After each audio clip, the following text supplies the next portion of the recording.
Disclaimer, I do not have all the answers, nor do I claim to have all the answers. Please do not treat what I say as gospel and do not use it to talk down to aspiring writers. I am simply summarizing other people's ideas. Check the description below for more information, and now on with the video. How is it possible for one single work to produce so many different polarizing reactions, both good and bad? Right now, as I record this, we are currently going through the following video game controversy. Hey kids, want to play AAA Wizard Academy? AAA Wizard Academy? What's that? Why, it's a super generic AAA open world RPG game based on the children's books by B.I. Iggett. Yeah, no thanks, I'm not giving her another cent. Oh, come on, it's just based on him. She doesn't have any, input in this. Well, if B.I. Iggett's not involved, I'd like to know about it. What's the story? Well, you see, you go to a wizarding school and you uncover the dastardly conspiracy by the Juglins. Juglins. Jewish goblins. Fuck this. Never mind that sensitive snowflake. Now I hear this thing's set in the 1800s. I bet the cancel culture mob is mad that this thing is historically accurate. Oh no, it's not historically accurate at all. You see, we added a bunch of LGBTQ characters to appeal to the people who are, boycotting us. Fuck you and your woke wizards. Well, I'm not one for politics. As long as the game is fun, that's all that really matters, right? It's not fun. It's a AAA open world game. It's gonna be a grind fest. We're only making it just fun enough so reviewers can play it for an hour before they give it their mark of approval. Well, I'm a big fan of the book. I don't care if it's fun or not, or any politics. As long as I get to see all my favorite characters, and actually you won't. We set this thing about 200 years before the events of the books. You won't get to meet any of the characters, or go on any of the adventures, or get to play Wizard Ball, or...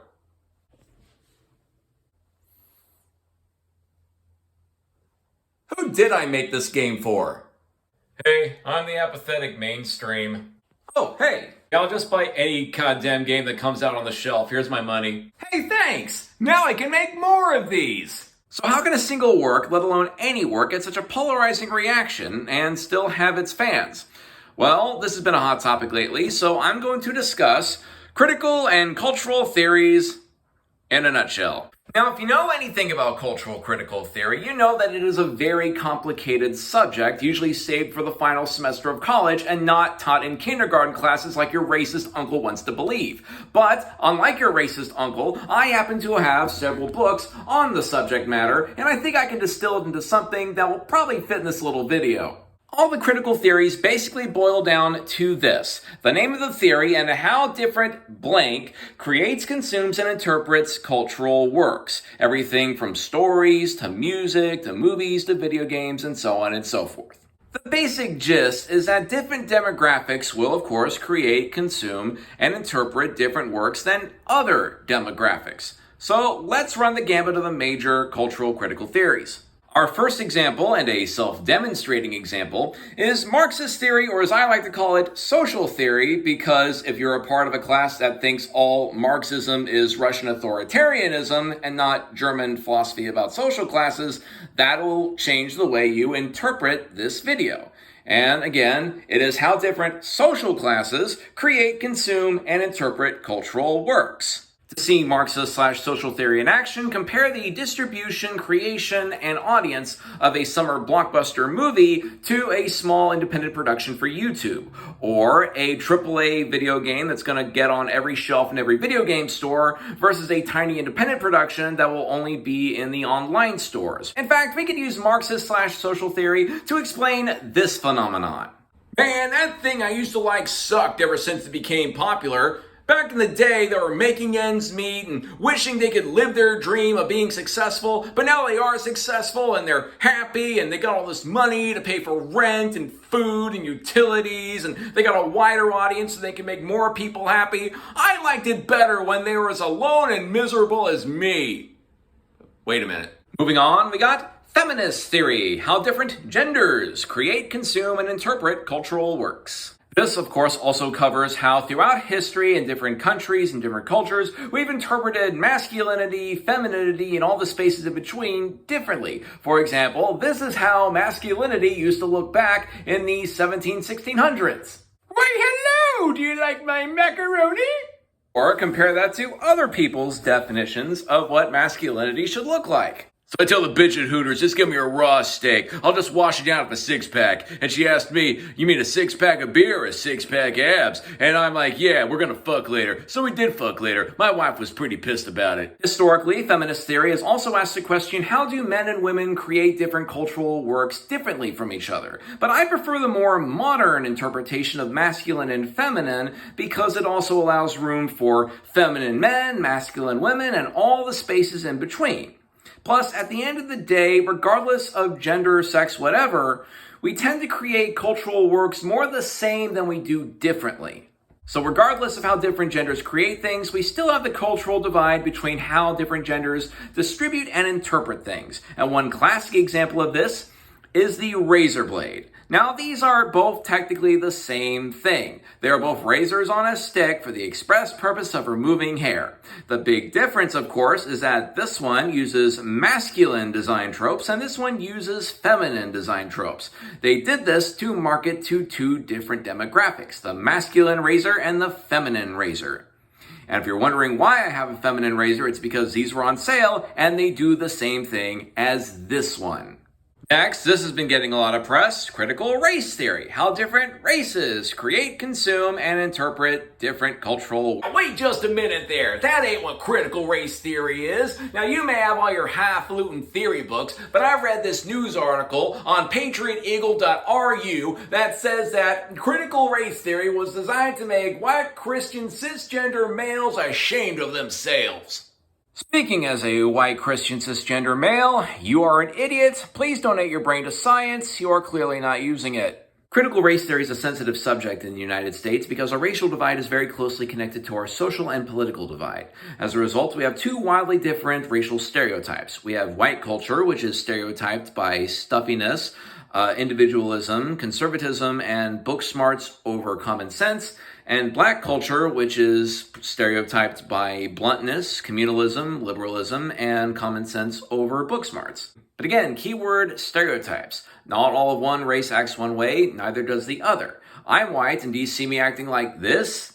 I say, lads, there's nothing quite like reading a good book on literary theory, except maybe enjoying it with a diet ginger ale. Wait, I own this outfit.